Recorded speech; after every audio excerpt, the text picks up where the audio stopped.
Good morning, everyone. Great to see you. You're looking good.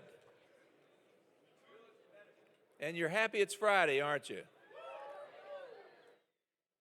And we're really excited that we've got a number of our University Friday guests here, both prospective students and parents who are here to checking out SAGU. We welcome you. We're really glad that you're here, and we pray this will be a great day for you as you discover and continue to pursue God's will for your life in terms of where you're going to pursue your university work. Also, let me just make a couple of quick announcements. We'll have prayer, and as you can tell, this is a little different format today, and you've got a real treat in store for you, I can assure you that. SAGU Theater, student-directed showcase of plays written by students, will be performed in the Black Box. I guess that actually started yesterday at 7:30 p.m., but it also will be today at 7:30 this evening, Saturday 7:30, and then Sunday afternoon at 3. So a different play every night. See posters around campus for titles. Doors will open 30 minutes prior to curtain, and so don't miss out on that opportunity. Both basketball teams will face Langston University. That would be tomorrow for the final Sooner Athletic Conference regular season contest. Women tipping off at 2 p.m., the men to follow. SAGU softball will host Southwest University today at 1 p.m. If you're not in class, get out and see the Lady Lions. SAGU baseball facing Tabor at 12:25, so same there. And then also they will be hosting Mount Marty College at 2 p.m. Today as well. Is that today? Okay, very good, thanks. All right, in fact, would you stand as we join in prayer over the nation, the island nation, a small island of Anguilla. And this is in the Caribbean. And I would ask that we pray for the churches there, and that God would strengthen, give them a heart for evangelism, and that God would move on that island among the people there. And we would also ask that you would continue to remember a number of the needs that we've been praying for. One of our friends, the academic dean at SAGU AIC in Phoenix, is in continuing need of a prayer, recovering from a very serious heart issue there. Then also, we've been praying for some time for Dr. Sue Taylor, and specifically her daughter Christy. And I don't know if you were aware, but yesterday Christy passed away. And so Dr. Taylor and that entire family is facing a real challenge right now. So we've got a number of needs.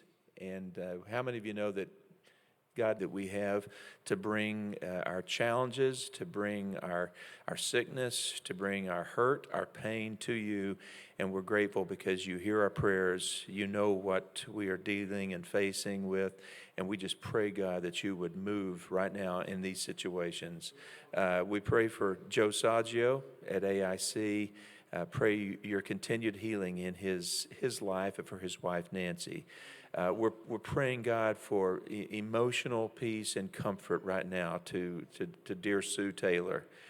Dr. Taylor is such a champion for you, for your work, and we're grateful, God, for her contributions on this campus. And as this island nation of Anguilla, we pray, God, for the churches there and for people to come to know you. And we ask all this in Jesus' name. Amen. Amen. You may be seated. Well, let me tell you a little bit about our speaker today. We are blessed to have Casey Luskin here. Casey is a scientist and an attorney with graduate degrees in science and law, giving him expertise in both the scientific and legal dimensions of the debate over evolution. He holds a PhD in geology from the University of Johannesburg, where he specialized in paleomagnetism and the early plate tectonic history of South Africa. Now, you'll have to talk to him, practicing primarily in the area of art for intelligent design. In his role at Discovery Institute, Dr. Luskin works as Associate Director of the Center for Science and Culture, where he helps direct the ID 3.0 research program and assists and defends scientists, educators, and students who seek to freely study, research, and teach about the scientific debate the scientific debate over Darwinian evolution and intelligent design. After Casey's presentation, he's going to allow a number of minutes for some Q&A. And Dr. Langston and Dr. Reynolds are going to be assisting there for any of you who have questions. So I would encourage you, as you listen through the presentation, if you've got a pressing question you think that's meaningful to you, especially if you think it'll be meaningful to the rest of us, to take advantage of that and find either Dr. Langston, Dr. Reynolds, when that opportunity is given. Would you welcome Casey Luskin?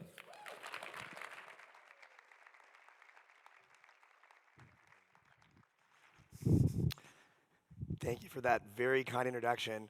So, coming to Texas is always a breath of fresh air for me because I live in Seattle, where people wear their masks when they are riding their bikes and driving their car.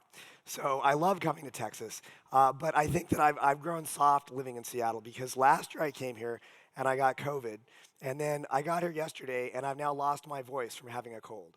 So, it's been a bit of a rough day. So, I hope that you guys will please bear with me as my voice is really weak right now. I'm going to do my best. This is not normal to lose my voice. I can't remember the last time I lost my voice. So please bear with me, and I hope we can get through this pretty quickly here. So there we go. So a little bit about me. I guess Dr. Bridges gave a very kind introduction, but just on the other side of my life, I am a follower of Jesus Christ. I'm the husband to Kristen and the owner of Bonsai. This is our Siamese cat who we take kayaking and hiking. And he already told you guys where I work, but a little bit about Discovery Institute. Discovery Institute is a non-profit, nonpartisan public policy think tank that deals with many issues ranging from urban affairs to technology to artificial intelligence, foreign affairs, economics, bioethics, transportation, and of course, science and culture, which is where I work in our program that deals with the topic of origins. Where did we come from? Did we arise by unguided natural processes, or did we arise by intelligent design? And this is just a slide that shows our little humble office here there in downtown Seattle. If you're ever in downtown Seattle, come look us up. I think that you guys already heard about my background, so suffice to say I spent too much time in school. That's all you need to know. I'm a little bit nervous that we're not seeing any animations in this because I hope that we're not going to be covering some content in some of the slides if the animations are not working properly. Is that going to be an issue? But we'll just move on here. So why are we here? And goodness, I can barely read my slides, but I want to introduce to you the scientific evidence for intelligent design and explain why design is a better explanation for what we see in nature than strictly material processes or other worldviews such as panspermia or atheism or deism. I also want to help give you guys sort of an introduction to this topic so you can share this information with your friends, and I want to encourage you that there is purpose to your life. So some quick preliminary definitions here. First off, we're going to talk about various explanations of the origin of the universe that you probably have studied. If you'd studied apologetics or worldviews, I'm sure you guys will be familiar with some of these different ways of looking at the world. So we have in this slide just a diagram of the universe. Okay, you've got various things. You've got mountains, you've got trees, you've got animals, you've got Justin Bieber, okay, various things that are in the universe.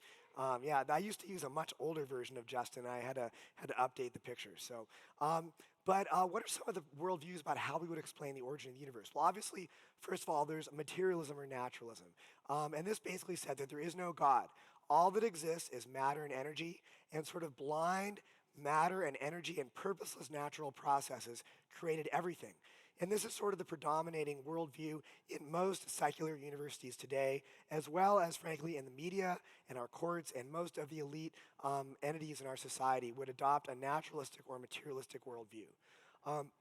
Another worldview that's sort of gaining ground, especially if you've been reading the news lately, is what I called panspermia or space alienism. Okay, this is the idea that we don't necessarily know if there's a God, but whatever happened on Earth, was made by aliens. And if you watch the History Channel with the crazy aliens guy, right? I love the aliens meme.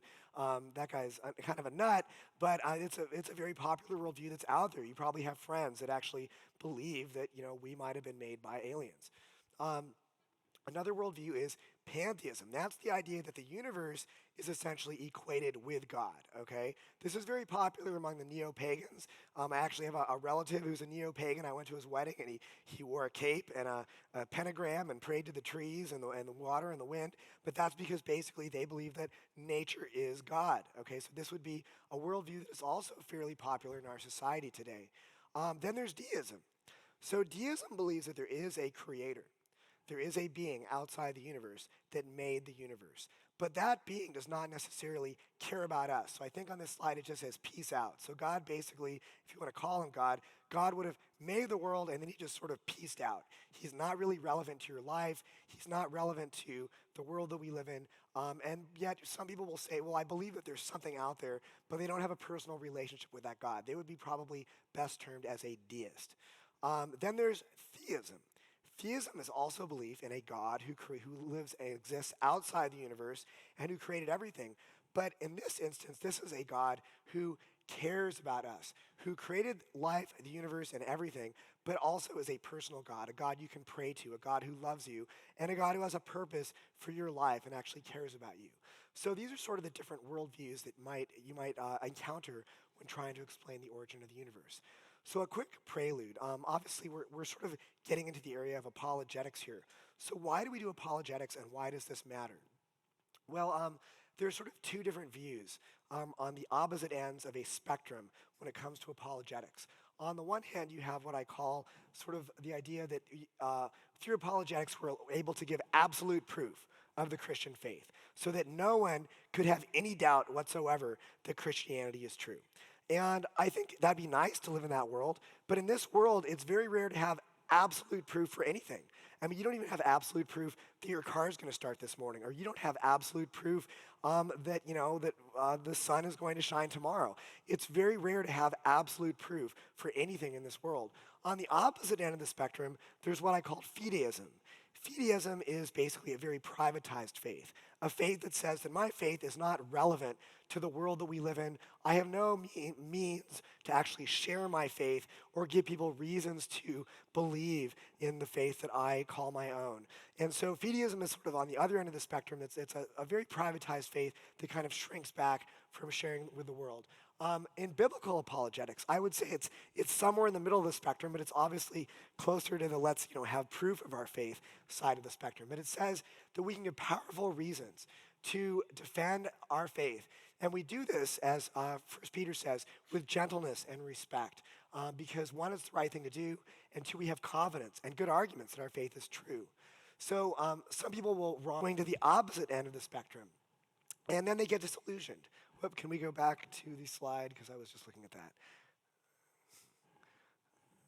on the screen over there. Sorry. Anyway, well, we can just move on. But they go to the opposite end of the spectrum, and they're not able to. They get very disillusioned, and they think that, well, maybe I should not even be sharing my faith at all. And I think that a better place to be is biblical. Anyone who asks for the hope that we have, and it tells us in the scriptures that we should do this with gentleness and respect. And God actually says in the scriptures that there are good reasons to believe that we will find evidence for God in nature. The Psalm 19 says that the heavens declare the glory of God, and the skies proclaim the work of his hands. Day after day they pour forth speech, and night after night they display knowledge. Romans 1:20 says that since the creation of this world, God's invisible qualities have been clearly seen from what has been made, so that people are without excuse. So unfortunately, in the modern era, many people deny this fact that there is evidence for God in nature. This is actually a quote from an evolutionary biology textbook that I used when I was a student at UC San Diego. And it said, by coupling the undirected, purposeless variation to blind, uncaring processes of natural selection, Darwin made the theological or spiritual explanations of life processes superfluous. So basically saying that once Darwin came around, there was no reason to invoke any spiritual or supernatural reasons to see that there is a God or a designer. Richard Dawkins says that the universe that we observe has precisely the properties we should expect. And I'm sorry this is covered, but he goes on to say essentially that if the universe showed nothing but blind, pitiless indifference towards us, okay? So the question is, do we actually live in a universe where there is no evidence for a creator and no evidence for a God? Do we live in a universe where it just shows blind, pitiless indifference towards us, or is there actually evidence for a divine creator that we see in the world around us? So this brings us to what I call Return of the God Hypothesis. This is actually a book that was written by Stephen Meyer, who I work with at Discovery Institute. It's a great book. Goes into sort of the argument I'm going to give to you guys today in a lot more detail. So if you want more detail, check that book out. So the big question we're going to start off with is, did the universe have a beginning and a first cause? So what exactly do I mean by this? Well, arguments for a beginning go back thousands of years. Most cultures in history have actually believed that the universe was created by God. In fact, in ancient Greece, Plato and his followers like Aristotle, they believed that the universe was created by a divine creator, some kind of a supreme divine being. But over history, many others have claimed that the universe was not created by God. And in fact, one of the most popular worldviews over history has been that the universe is what we call static or eternal. And if the universe always existed, then there was no need to explain how it came into being. So these would be people who sort of believe that there was no creator. The universe is just sort of the eternal thing that we use as our first cause, and there is no reason to invoke a God. So in the 6th through 10th centuries, various Christian and Muslim philosophers developed an argument called the Kalam argument. And it's an argument for a first cause to the universe. And it goes like this. It says, anything that begins to exist has a cause. The universe began to exist. Therefore, the universe has a first cause. And this argument has been used, for centuries. But one of the problems was, for a long time, people wondered, is there actually evidence that the universe began to exist? Or is the universe simply an eternal universe that has always existed, and there's no need to invoke a first cause? So the first cause is, of course, sort of like, if you think of like a bunch of dominoes that you set up, it would be that first domino that you tip over. And that domino then leads to a chain of events that leads to everything else that happens in the universe. So prior to the 1900s, most scientists and most intellectuals, despite the fact that they sort of lived in a Judeo-Christian based civilization, the intellectuals tended to believe that the universe was static, eternal, and was uncreated. That was sort of the in vogue beliefs after the Enlightenment. And there was no scientific evidence that was really able to address this one way or the other until 1915. And that was when Albert Einstein came up with relativity. So essentially, Einstein's theory of relativity pointed to there being a beginning to the universe. And what Einstein did was he inserted what he called, he didn't like the implications of his own theory. He did not like the implication that there was a beginning to the universe. So he inserted what he called a cosmological constant into his equations to help balance things out so it no longer required a beginning to the universe. And later in his life, Einstein said that his usage of the cosmological constant was the greatest blunder of his life. Why did he say that? It's because essentially what Einstein was doing was he was letting his own philosophical preferences take precedence over the scientific evidence. He wasn't just following the evidence where it went, where it was leading. And later there was new scientific evidence that came that showed that the universe actually had a beginning. And science now suggests that the universe started with a bang. Now I want to give a quick interlude here. We are going to talk about the Big Bang model of the origin of the universe, and I want to be very sensitive because I know that there are a lot of different beliefs within the Christian community about topics like the age of the earth or the age of the universe or the Big Bang, and that's okay. I am not here today to persuade you that you need to change your view, whatever it might be. I personally am what you would call an old earther or an old universe person. I believe that the universe is billions of years old, and I also believe we should take a very high view of Scripture. I believe that Genesis is literal history. And I know that there are folks who take a different view, who believe that the Bible, that Genesis teaches that the earth and the universe are young, maybe just a few thousand years old. That's okay, all right? I'm not here today to persuade you or dissuade you from your views. What I would like to do is to expose you to what mainstream science is saying and to show you that even if mainstream science is true, maybe you're skeptical, maybe not, that's okay. But even if mainstream science is true, that still is pointing to a creator. So if you're going to your friends who are skeptical of your Christian faith and you're trying to offer them reasons for the hope that you have, as 1 Peter 3 says, you can say to them, look, your options are to, believe in a young universe that maybe, is a few thousand years old and was designed. But if you want to retain belief in an ancient universe that's billions of years old, the evidence still points to God. The evidence still points to a creator. And so to kind of frame it like this. So again, I'm not here to say that you have to agree with everything I'm saying, but I do want to help you understand what mainstream science is saying and how that itself is very consistent with belief in a theistic God and a creator. So, gosh, I wish that my animations were working so I could show you guys what's behind some of these. But in the 1920s, there was a Belgian astronomer named Lemaitre who predicted that all of the universes were expanding away from each other. And then there was a famous astronomer, actually a priest named Edwin Hubble. You probably have heard of the Hubble telescope. Hubble made the discovery, and that sort of conclusively showed that the galaxies of the universe are actually receding away from one another, and that the universe is in fact expanding. So how did he make this discovery? He used what is basically called the Doppler effect, and what's behind here is actually an ambulance. You guys have all been on the street when an ambulance is driving by, and as it's coming towards you, you have a very high-pitched sound, and then as soon as it goes past you, you have a very low-pitched sound, right? Well, the same is actually true. That's an effect that has to do with sound, but there's also a similar effect that has to do with light. An object that is emitting light that's moving towards you will be shifted to a higher frequency, and if that object is then moving away from you, that light frequency will be shifted to a lower frequency. And so what was discovered is that when you look at the spectrum of radio frequencies that are coming from various galaxies, they are shifted to a lower frequency than you would expect.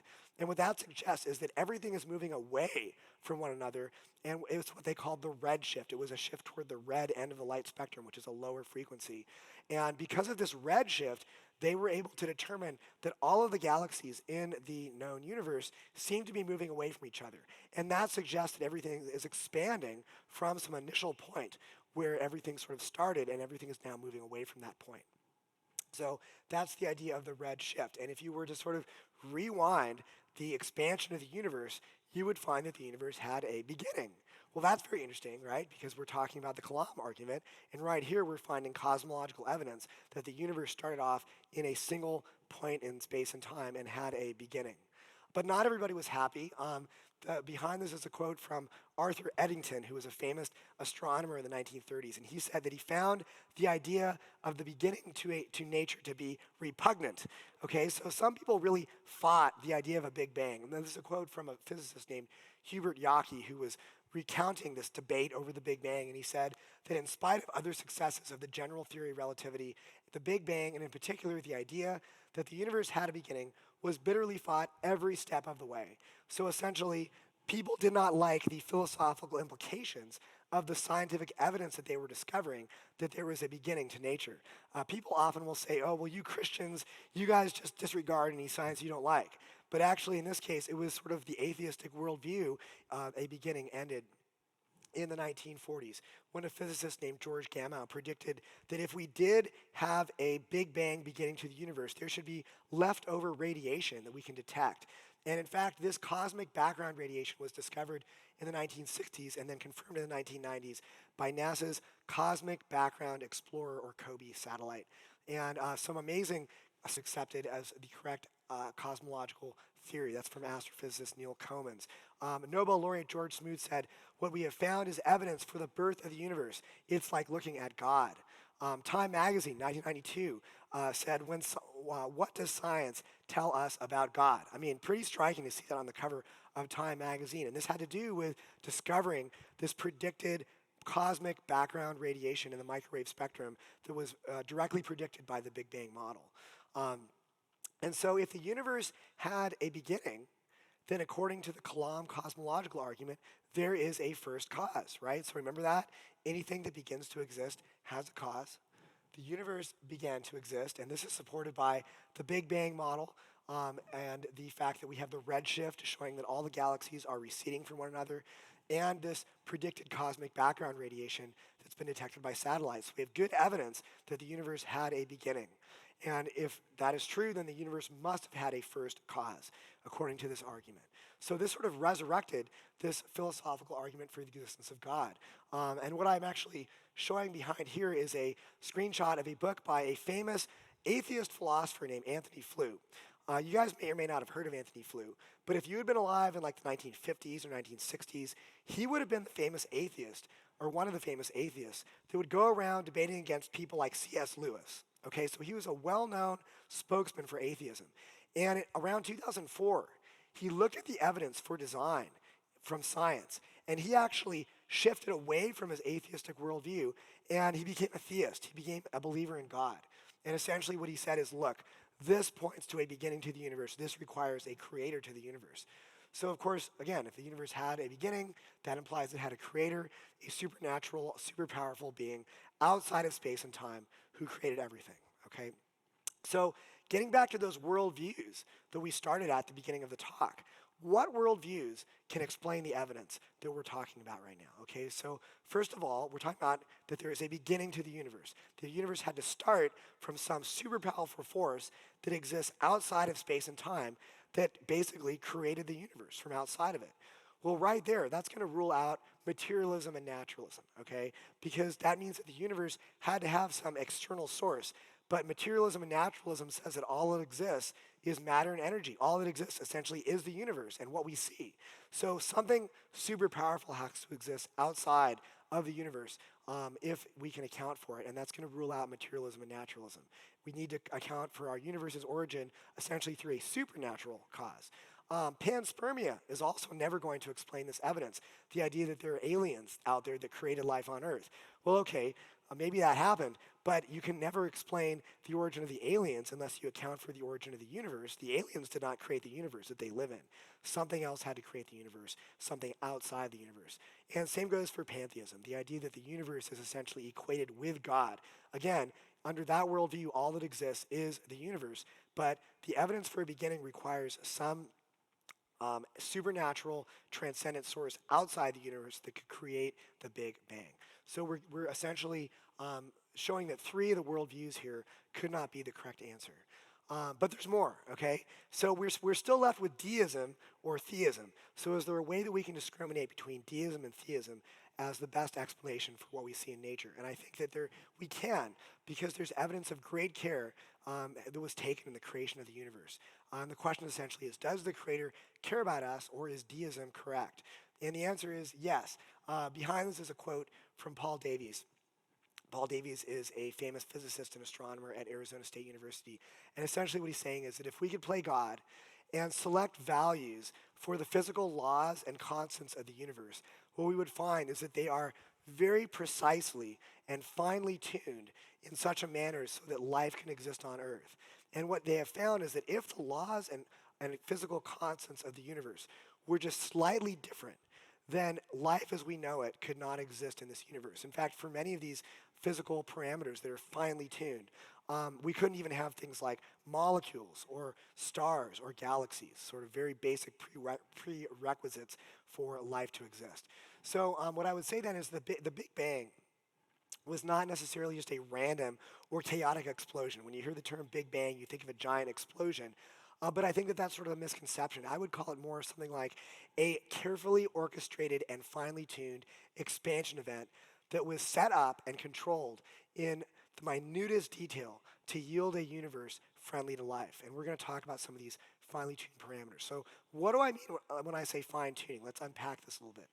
Fine tuning is found when nature exhibits some unlikely property that matches the precise value or state that is necessary for life to exist, okay? And we see this all over the place in physics and cosmology.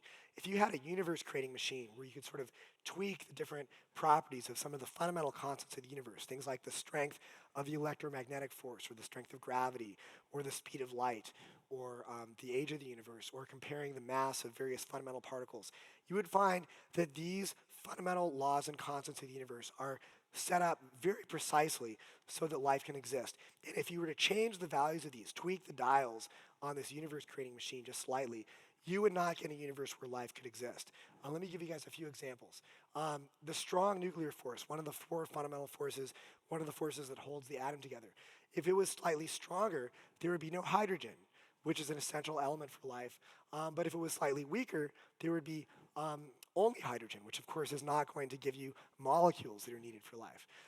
The weak nuclear force, if it was a little bit stronger, there would be insufficient helium to generate heavy elements in stars. But if it was slightly weaker, then stars would burn out too quickly, and you would not be able to generate many of the heavy elements that we need for life to exist.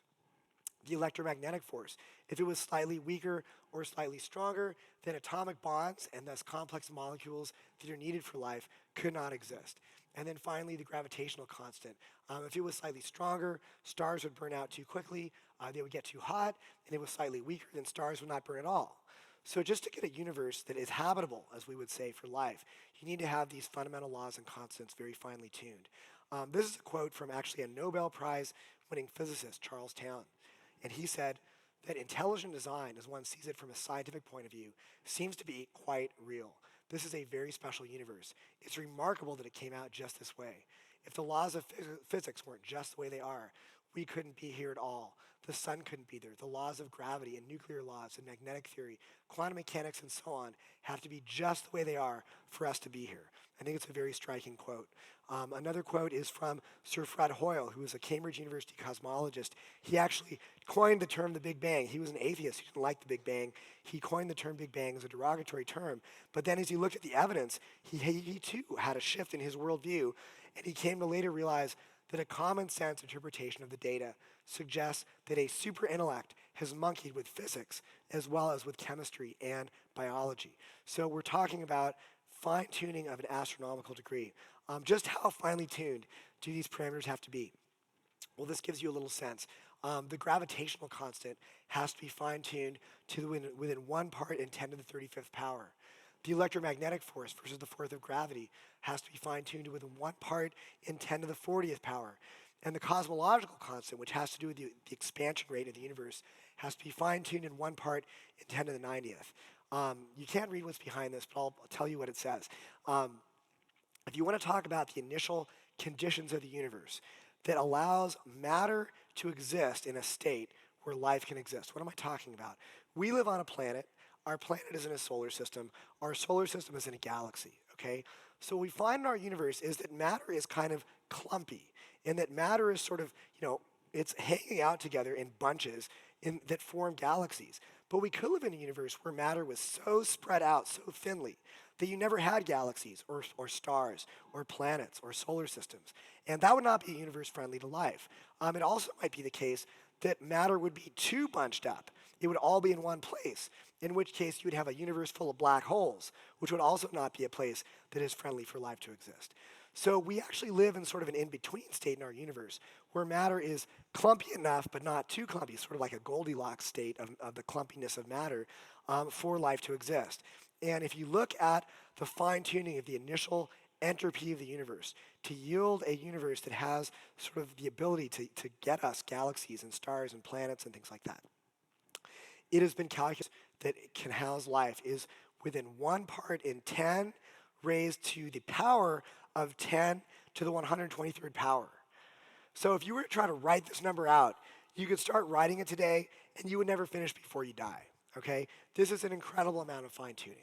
So in other words, great care was taken in the creation of the universe and the crafting of ability to account for this fine-tuning, because this implies that a mind is involved. Only a mind can create the information in this degree of precision. But so this leaves us between deism and theism. But I think that this evidence shows that there was great care and love taken in the creation of this universe. And it really rules out a creator who just made us and then abandoned us. Because I believe this evidence shows that there was a purpose behind the universe, since so much care and precision was taken in crafting the fine-tuning of the laws of nature. So I think we can rule out deism from this evidence. So again, great care was taken in the creation of the universe and the crafting of its physical laws and constants. So, but wait, there's still more. And we're going to fly through some of the evidence for design and biology so I can give you guys some time to ask some questions at the end here. So this is a quote from Steve Meyer, who I mentioned his book, Return to the God Hypothesis, earlier. He says So we're now going to get into totally different realm. Take off your physics hat, put on your biology hat, and we'll talk about the evidence for design in biology. And Stephen Meyer says that our experience-based knowledge of information flow shows that systems with large amounts of specified complexity, especially codes and languages, invariably originate from an intelligent source, from a mind or a personal agent. What's he saying here?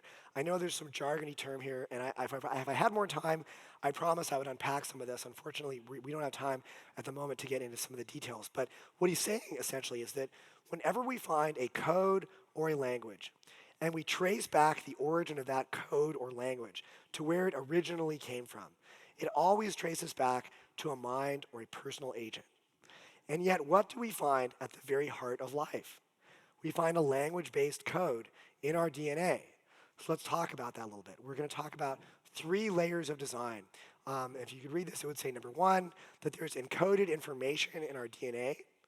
Number 2, there's information processing, where our cells have the ability to process that information and convert it to some kind of a useful output. And then the product of that information processing is what we call molecular machines. And these molecular machines are essentially running all of the major operations in your cell. And so the key question we're going to ask is, where does all this information come from? Because information is everywhere inside your cells. So what do I mean when I say encoded information? When you think about a DNA molecule and you look at the backbone of the DNA molecule, what you find is that there are these nucleotide bases, adenine, cytosine, thymine, and guanine, represented here by the letters A, C, T, and G, that are arranged in very precise orders in order to encode all of the proteins of your body. And if these nucleotide bases are not in the right order, essentially if you have a mutation, then your proteins will not work properly and you will not be able to live, or you might have some kind of a terrible disease. And so essentially what we're looking at here is information that is carried in the ordering of these nucleotide bases along the backbone of your DNA molecules. Something that was really interesting for me to realize is that there is no physical or chemical law that dictates the precise ordering of the nucleotide bases in your DNA. Okay, so what is determining the ordering of the A's, C's, T's, and G's in your DNA? Well, the answer is there's information there. We have to account for the ordering. And that information is a code. And it's a code that is written in a biochemical language. And I think that this, again, we'll get into this more, but this is something that is reminiscent of design. These are a bunch of quotes from leading scientists talking about the fact that there's information and software and programming and code in your DNA. I can't read these without the slide. But the point is that people like Francis Collins or Craig Venter or articles in the top journal Nature all affirm that there is information in your DNA and that it's written in a computer-like software language. And there is essentially a digital code in your DNA. But just having this code or this information in your DNA is not enough to make your cells work, okay? You have to have some information processing system in order to read the information in your DNA, process it and interpret it, and then convert it to some kind of a useful output. And I like to use the example of a DVD. If you just have a DVD by itself, that's pretty much useless. Although when I was in college, my buddies and I would take DVDs and we would throw them into the eucalyptus tree next to our dorm and let them get stuck in the bark. And so I guess you can play around with a DVD if you don't have a DVD player. So that's kind of fun. But on its own, a DVD is never going to give up the information that's on it and give you any kind of a useful output. What you need is some machinery to read that information and then process it and interpret it and then give you some kind of an output. And that's why we use DVD players. Well, DNA works in much the same way. DNA on its own is just an information-carrying molecule. It is not going to unpack or interpret the information that it has. And so what we have in our cells are all kinds of molecular machinery to interpret and read the information in our DNA and then essentially give us some kind of a useful output, which in this case is protein-based machines. Even Bill Gates, somebody who we are a big fan of up in Seattle, he said that human DNA is like a computer program, but far, far more advanced than any software ever created. I think that's really a striking quote. Even Richard Dawkins, who of course is a well-known spokesman for atheism, he says that the machine code of the genes is uncannily computer-like. Apart from differences in jargon, the pages of a molecular biology journal might be interchanged with those of a computer engineering journal. Why is this? It's because our DNA literally contains computer-like code, which machines in your cell will read and interpret, much like the hardware in your computer is going to read and interpret the software on your hard drive. I wrote about 30,000 lines of code, Python code, while doing my PhD a few years ago. So I've learned. I'm sure many of you have done some programming, dabbled in programming. If you're writing code, it doesn't happen by accident. Okay. In fact, there are about 1 million ways that code can go wrong. It won't compile. Maybe it does compile, but it's giving you the wrong output. But what we see in our cells is literally a computer-like sequence of commands and codes that is read by cellular machinery through a computer-like form of information processing to give you some kind of an output. And I find that to be very, very striking. And what is the product of this information processing? Well, we're producing molecular machines. Literally, there are enzyme complexes throughout your cells that we call them molecular machines because in many respects they resemble human-designed machines. This is actually a picture of a machine called the bacterial flagellum. It's only found in bacteria, but it contains parts and components that you'll recognize from human-designed technologies. It has a rotor, it has a stator, it has a U-joint, it has a brake, it has a clutch, and your cells are full of molecular machines that are performing all kinds of important functions. And this is something that's, again, encoded by information in your DNA. This is a quote from Bruce Alberts, who was a former president of the U.S. National Academy of Sciences, so a very eminent scientist.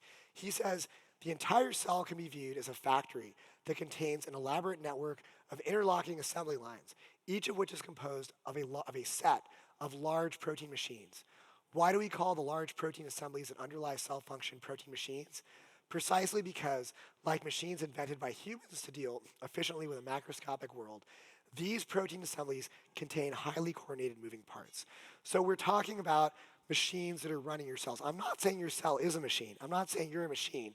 What I'm saying, though, is that within your cells, there are enzyme complexes that function like machines to carry out many of the basic fundamental processes.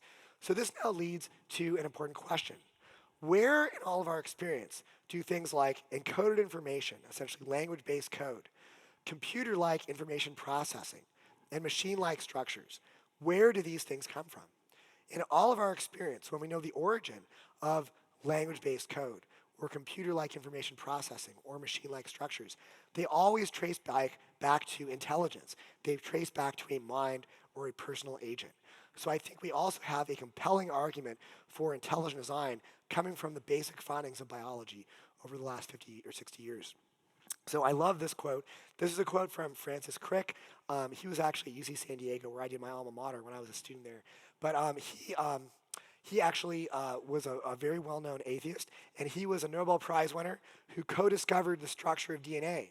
And yet he wrote that biologists must constantly keep in mind that what they see was not designed, but rather evolved. Almost like this mantra that he has to keep repeating to himself to remind himself, okay, this wasn't designed, it actually evolved. This wasn't designed, it actually evolved. I find that very striking. Richard Dawkins said that biology is the study of complicated things that give the appearance of having been designed for a living things appear designed. Maybe the reason why life appears designed is because it really was designed for a purpose. So I think to take stock of the evidence, just to close it up here, you guys, we have the evidence from biological design, and I think that that refutes materialism or naturalism. You need some kind of an intelligent cause to acquire some kind of a cause that exists outside the universe, that is supernatural to the universe. And in panspermia and pantheism, there is no external cause. In deism, I believe, is ruled out by the fine-tuning of the universe, which shows that an incredible amount of care and love was taken in crafting the physical laws and constants so they would be so precisely fine-tuned to allow for a universe that's fit for life. So that leaves us with theism as the best explanation for the evidence that we see. I think that when you take stock of the evidence, at the very least we can say that belief in a personal creator, a God who exists outside of space and time, who created the universe, who fine-tuned its laws, and is also responsible for the complex information that we see in life, that is a very reasonable belief in light of the evidence that we see. In fact, it is even arguably the best explanation for what we see coming from science. So theism is the best explanation. So I would just close by saying that just kind of take it to the larger implications of what we're seeing here. That a purposeful creator planned our existence. And there's meaning and purpose to your life. As Jeremiah 29:11 says, very famous verse, but it's a good one. It says, "For I know the plans I have for you, declares the Lord. Plans to prosper you and not to harm you. Plans to give you hope and a future." And again, this goes beyond the raw evidence from intelligent design. We're getting to sort of the larger religious implications, but I think that you can be a very intellectually fulfilled Christian theist, believing in these scriptures and also seeing what the scientific evidence is showing us.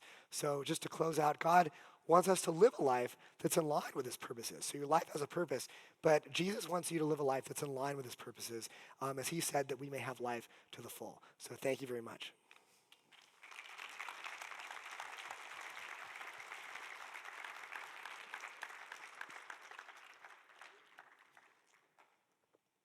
So I will take questions as long as they will let me. So Bring all your needs to the altar.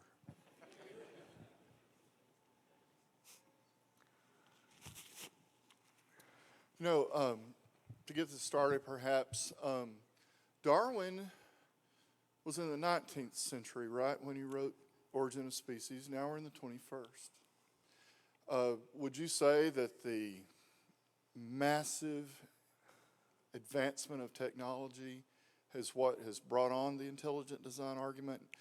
It makes me wonder, what would Darwin do if he had these tools? What would he have said? that's a great point. And actually, did you see the early version of my talk where I took this slide out? Because that's a point that I like to talk about. Darwinism is basically 19th century science. Now, of course, the modern theory of evolution has been updated in light of our modern knowledge of DNA and genetics. But in Darwin's day, he essentially thought that the cell was like a simple glob of protoplasm. Now, this is not Darwin's fault. I mean, that was the best knowledge that they had in his day.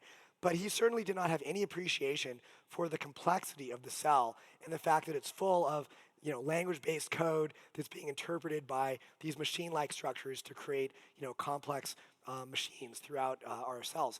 So I think that you're exactly right, that it is the discoveries of the last, I would say, 50 or 60 years, now that we've really been able to open the cell, what we call, Michael Behe is an ID-friendly biochemist at Lehigh University. He wrote a book called Darwin's Black Box, and essentially what he's saying is, we have opened up this black box of the cell, and now that we know what's inside, we're seeing this world of miniature factories and machines.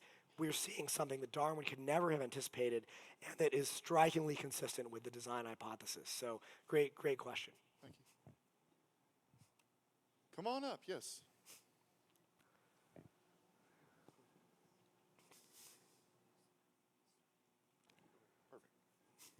You mentioned how there were a lot of different worldviews within Christianity on like whether you're a young earther, an old earther, everything. How can we start our kind of journey on discovering what we believe in that area in the right sense? Like what are some resources that we can tap into? That's a great question. And my encouragement to you is to get some books from different viewpoints and do some reading on your own. This might take a little bit of extracurricular effort, or maybe some of your classes cover this. I don't know. But obviously, right here in Dallas, you guys have the Institute for Creation Research. So they're a great resource for you to get information about sort of a young Earth perspective. If you want information on an old Earth perspective, there's a group called Reasons to Believe, and they also sell various books that sort of explain their perspective on how the scriptures are compatible with an old Earth. So my encouragement to you is to read books from essentially from ICR and Reasons to Believe, and look at different arguments. I know people in both organizations. They're great people. Like, I literally have nothing bad to say about anybody in either of those organizations. And so for me, the most important scripture that I take on the age of the earth is actually Romans 14, which says that we should not, fight over disputable secondary matters. It's okay to have a perspective on the age of the earth. It's okay, whatever position you come to. I just think that we should realize that this is sort of a secondary issue that's not essential to salvation as Christians, and that there are different Christians who in good faith hold different views. And that's really been my experience. And I appreciate the freedom that I think the scriptures give us to not have to fight over disputable matters. And so I like Romans. Go read Romans 14 before you start on this journey, and then go buy some books. That's my suggestion.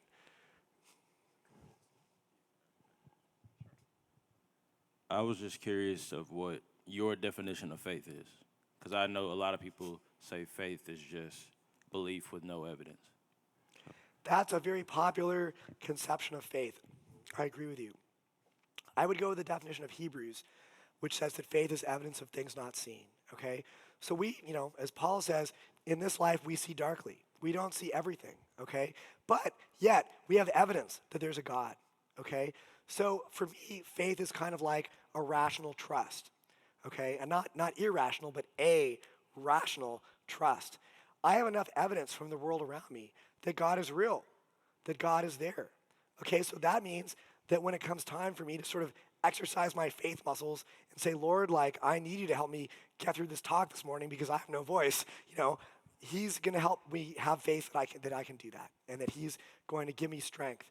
And so I would say faith is sort of a rational extrapolation from what you already know to be true, to then, trust God, trust His character, or believe that He's there based upon what you see in nature. It's not a blind faith, but it's a rational trust.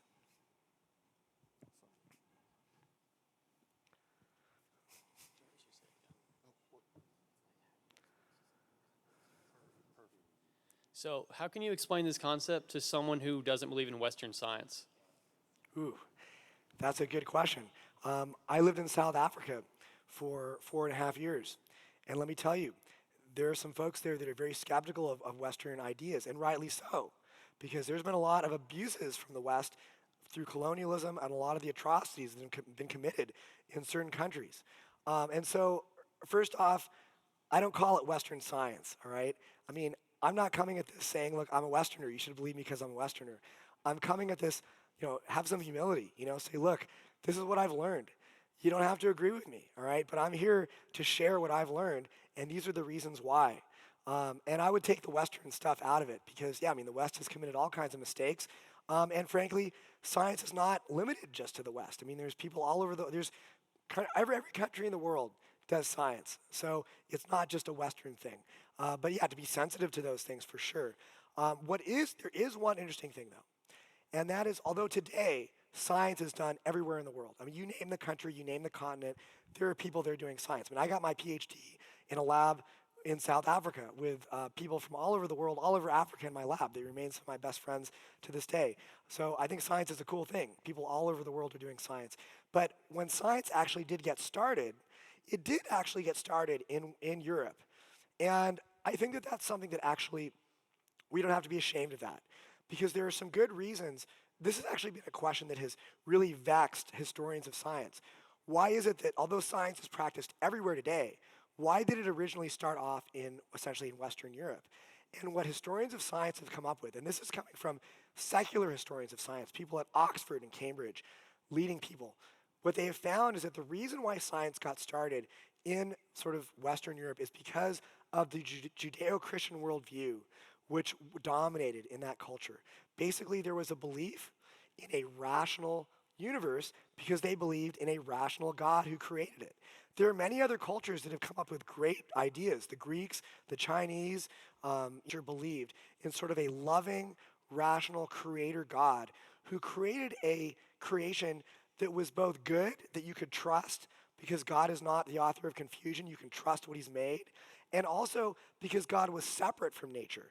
Many other religions have taught that God is in nature and nature is sacred, so don't touch it, don't study it. And in fact, the earliest scientists believed that when they were studying nature, they were learning about God. They were basically thinking God's thoughts after Him, and they were glorifying God and learning about God's mind as they did science. And so there are some reasons why the Judeo-Christian worldview, when it dominated in one particular society, not a perfect society by any means, but it was there. That Judeo-Christian worldview was there. It did dominate, and there were a lot of God-fearing people there who wanted to glorify God with their minds, and that is what led to the birth of the scientific enterprise that now has been so successful, everybody does it. So that's an interesting question you've asked, and I think there's sort of multiple layers of an answer there. Yeah, great question. So you've proven that there is a creator. How do you prove that the God of Abraham, Isaac, and Jacob is the creator? Sure. So the argument that I gave you today is an argument for a designer, a creator behind life. Intelligent design takes a scientific approach. And it does not try to address, as a science, religious questions about who that designer is. And so what I would say is, look, from the evidence I've shown you today, it's not necessarily directly telling you the identity of the creator. It's just saying that there is a creator. There is a designer behind life in the universe. And this is actually consistent with the scriptures. If you look at Romans 1:20, which says that God is clearly seen in what has been made, Romans 1:20 doesn't say that you can, directly take people to Christ on the cross from what has been made, but it says that you can know that there is a creator and a lawgiver who's out there. And that there is a lot, right? So what I would say is that the evidence that I've shown you today, it's good for a particular apologetic task, for reaching your skeptical friend who maybe is an atheist or materialist, or maybe is an alien person, or maybe is a deist, or maybe is a pantheist. It's good for reaching folks of different worldviews and showing that there is a loving God who created the universe, okay? Beyond that, though, you're going to have to get into other apologetic arguments that go sort of beyond and outside of what I talked about today. And I'm not saying those arguments don't exist. I think they do exist. In fact, we have a conference this weekend, a little advertisement, shameless plug, at Dallas Baptist University tonight and tomorrow for our Discovery Institute's annual conference on science and faith. And one of our speakers there is Dr. Titus Kennedy, who's going to be speaking about archaeological evidence for the Bible. So there are other fields that can show that, yes, what the Bible says is trustworthy. Fields like archaeology or history. There are some wonderful arguments that have developed for the resurrection, arguments for the reliability of the Bible, arguments from the testimony of the prophecies that have also been confirmed in the scriptures. So I think that there are some good arguments that the God of the Bible is the creator, but if we're just talking about the scientific evidence I've talked to you today, it doesn't get into some of those questions. It sort of leaves it as an open question. Yeah. But I'm not saying you can't answer that question. It's just going to come from other fields. Yeah. If you have a friend who is on the fence on believing or not, what would be a good argument to give them? I think this talk would be a great argument. No, I mean, well, it kind of depends on where they're coming from. Like where are they at in their current worldview? So the nice thing about this argument is that it does address a lot of the more popular worldviews that are in our culture today, whether we're talking about atheism, whether we're talking about alienism or whatever, which is out there, or paganism and sort of pantheism. And so or just deism, the belief that there's something out there, but you don't know who it is. You don't know if they actually care about us. I think that you could give them a copy of the book, Return of the God Hypothesis by Stephen Meyer. I mentioned that earlier. I gave that book actually to my uncle, who I love dearly. He's a great guy, but he's pretty much an atheist. And you know what? It really made him think, and it was very powerful for him. So if they're coming from one of those worldviews, then I would say that a book like that or an argument like this would be a great place to start. But if they're coming where they already are atheists, maybe your friend is a Muslim, maybe your friend is a Jehovah's Witness, I have no idea. If they're coming from a different perspective that already is sort of theistic, I would say you'd probably want to use a different set of arguments, because they're going to say like, oh, this is great, I already agree with all this. And you'd want to sort of give them a different tool set, yeah.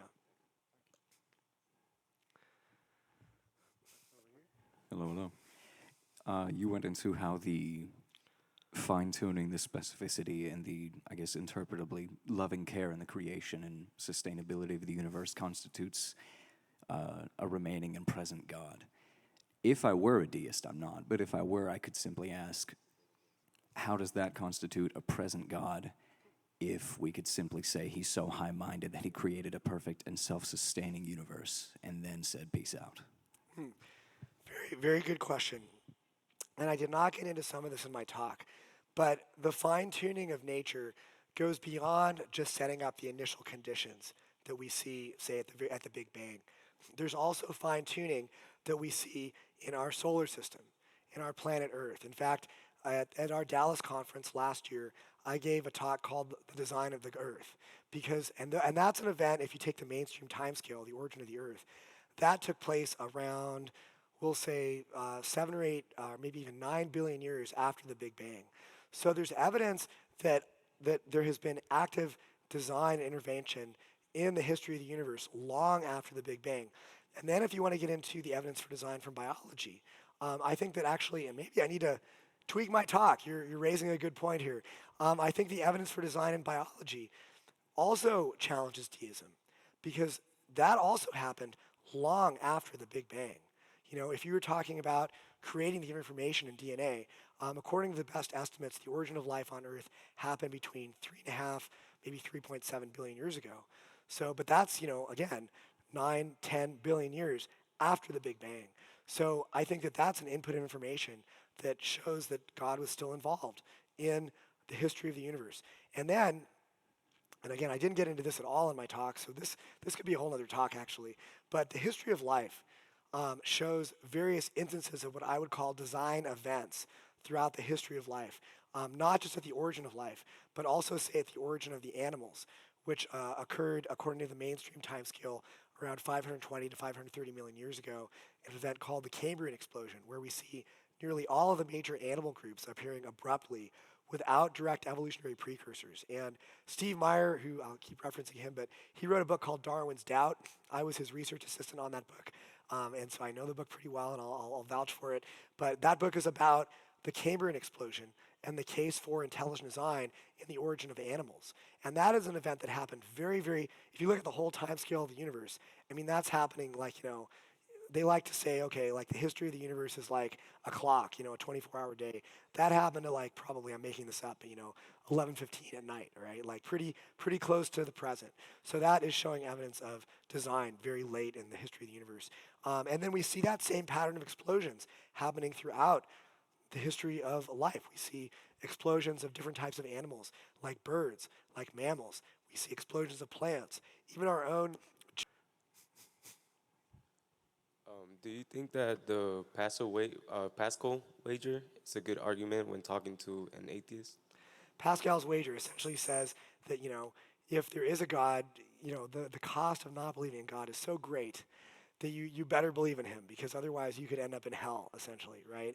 I have found that Pascal's wager is not persuasive sometimes to people because they will say, look, you might be right. There's a big cost if I'm wrong, but I can't force myself to believe something I don't believe.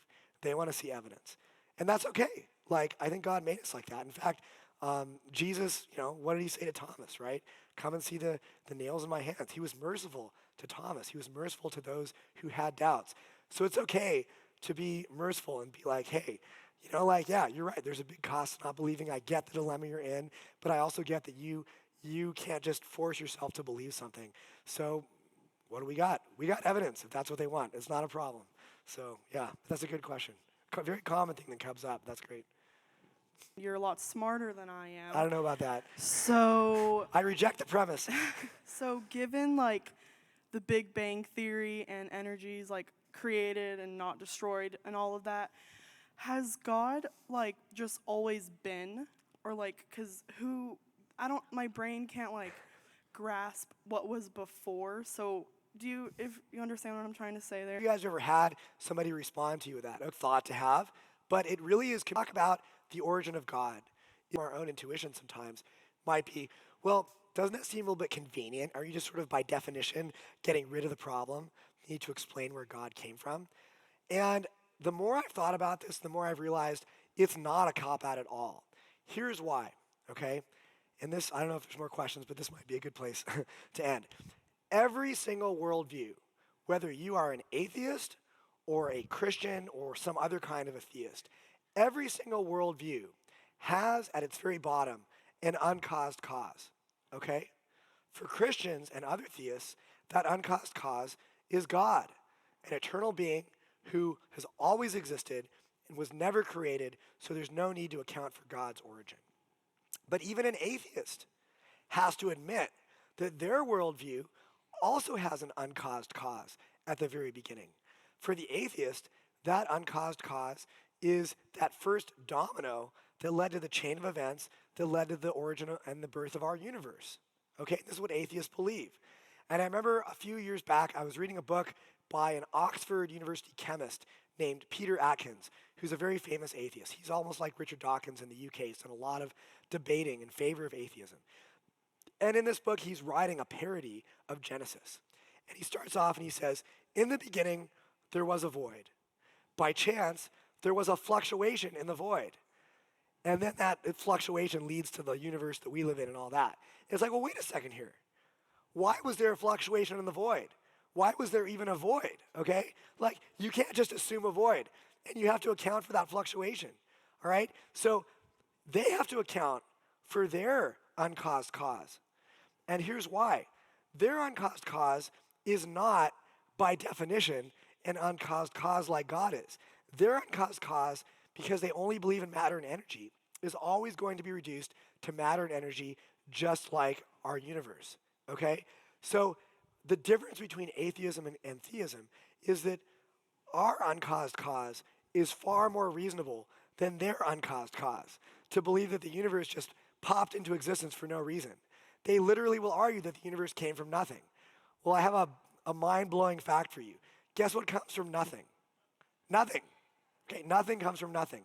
And if they're trying to tell you that something came from nothing, they're not actually talking about nothing. They're talking about something. And we've seen this over and over again in responses to Steve Meyer's book, Return to the God Hypothesis. People have said, well, what about this cosmological model where the universe is kind of like a quantum particle, where quantum particles can pop in and out of existence, just like, and it sort of happens at random. Maybe the universe is like that. And the response is very simple. Quantum particles require a space-time quantum substrate in which they pop into existence from, okay? Quantum particles, yes, they do happen sort of in an unpredictable way, but they don't come from nothing. They pop in into existence only when you have a space-time quantum field, basically a universe. So there is no model of the origin of the universe that's been proposed by materialists where they actually show the origin of the universe coming from what you would truly define as nothing. They were always hiding the ball, and there's always something there. And so to me, their uncaused cause has not actually been accounted for. And their worldview cannot actually answer this question of how did everything get started. Whereas the theist who says that God, a divine creator who exists outside of space and time, who loves us, who's super intelligent, and is eternal, and did not need to be created, we can account not just for the origin of the universe, but all of the complexity and the meaning that we find within it. So I think that a theistic worldview is far more compelling than an atheistic one. Thanks. Casey, can I impose on you for just one more question? Okay. Well, And I can't say no.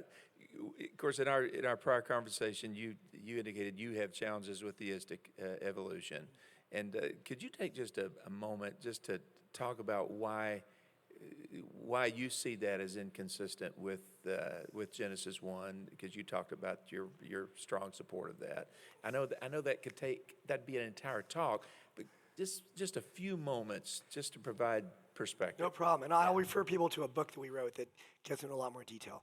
So theistic, great question, by the way, Dr. Bridges.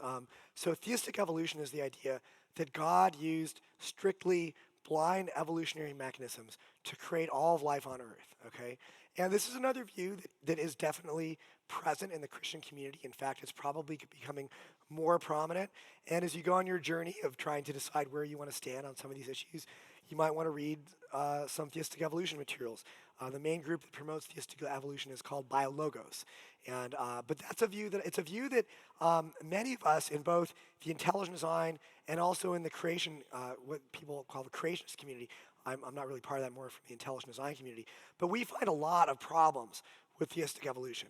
Number one, scientifically, it just doesn't hold up because there is not evidence that blind evolutionary processes can create the complexity in life. Okay, but number two, theistic evolution, it has some theological problems.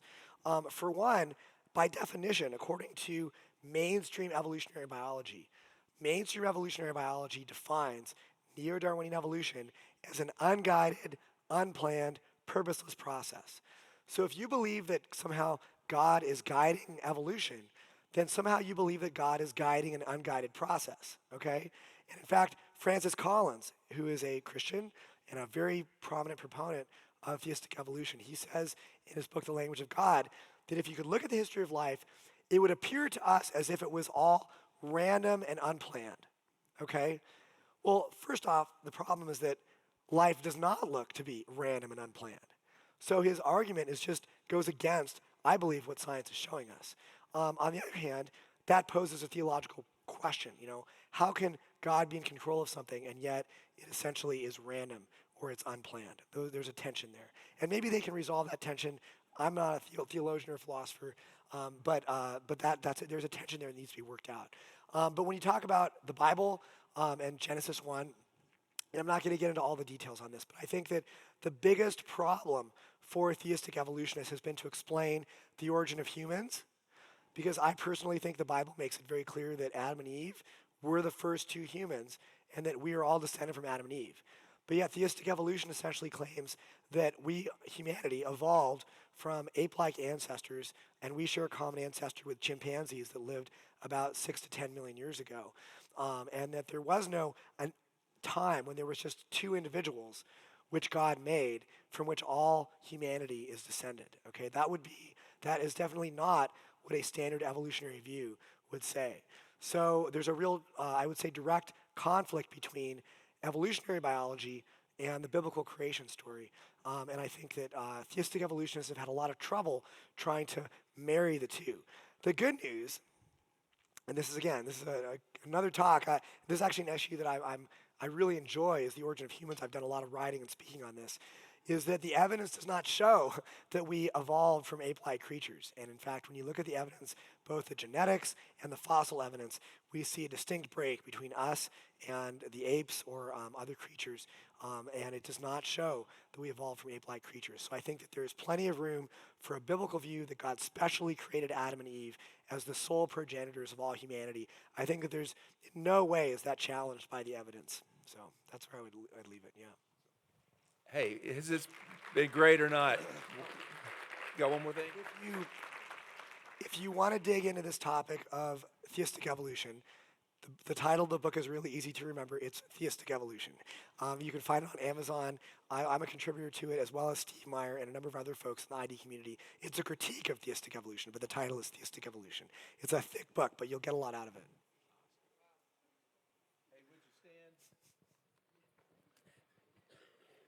Casey's going to be speaking, of course, at the conference. He's been wrestling with his voice. Can we just pray for him right now that over the next 2 days he's going to be able to just present with without any restriction. Lord, I just thank you right now for Casey. Thank you for his great example that he is to us. Him to us today, and for what he's been able to share and the fruit that has been established. But I pray, God, that you would help him touch his body and enable this to be just such a powerful time of life impact with regard to everyone who will be participating in the conference. And we ask this in Jesus' name. Amen. So again, express your appreciation, and you are dismissed. Have a great weekend.